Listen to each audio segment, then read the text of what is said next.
Simaklah pulau anu derimbona, tumbuh tak ragu orang tanam barabuit sigai nak memanja indak suatu nan tabuang. Batangnya mengandung sagu mengkanan nurang sanagari jo kudo-kudo melamakan. Uruyuang diambil ke pincuran, kok dikabuang di balah-balah elok kakasau jo kalantai kepaga narancak banah. Daun nan tuo jadi atok nan pucuak ke daun rokok lidih disusun jadi sapu. Ijuaknya elok ke tali, saga pun banyak kegunaan. Buah lama nironya manis, dimasak jadi lagulo di param tuak namonyo kok rasan itulah cukup. Sampai pun kami yang palapahnya tak pakai karbo api. Sabalun datang kewe joronson jatuh dakeh orang namokan.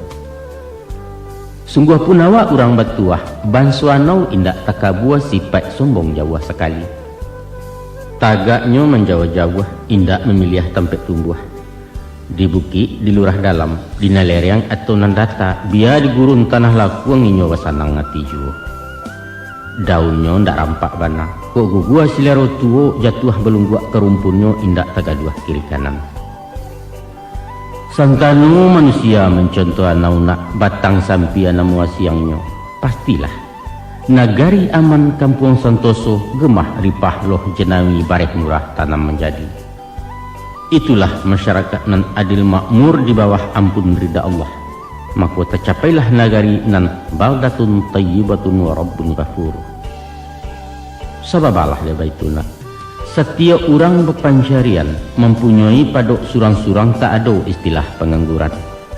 Tatimbun jurang kemiskinan hilanglah bingit kenan kayu kecemburuan sosial kata orang kini. Sadonyo berpotensi, sadonyo aktif produktif, nan butuh pangbilasuang, nan pakak palapeh badian lumpuh penggaro ayam nan bingung suruh-suruhan. Inilah sumber daya manusia, modal utama pembangunan, baik itu pemimpin mengatakan. Niro ndak boleh sombong kalidih, ko indaklah karajo sapu bertumpuak saruk di laman. Walau hanya miang palapah usah dileceh diremehkan, sabab dia rabuak kai di api sanggup membakar burayu. Maka kalaulah sampai tak bagunona, ilia santai mudia bermainlah kadang bagendong jiwo iduit begantuang karanggae, malulah awak bakyanau kurang lah pulo dari sampia. Inok menuangkan tunakan luang bawa pikia dalam-dalam.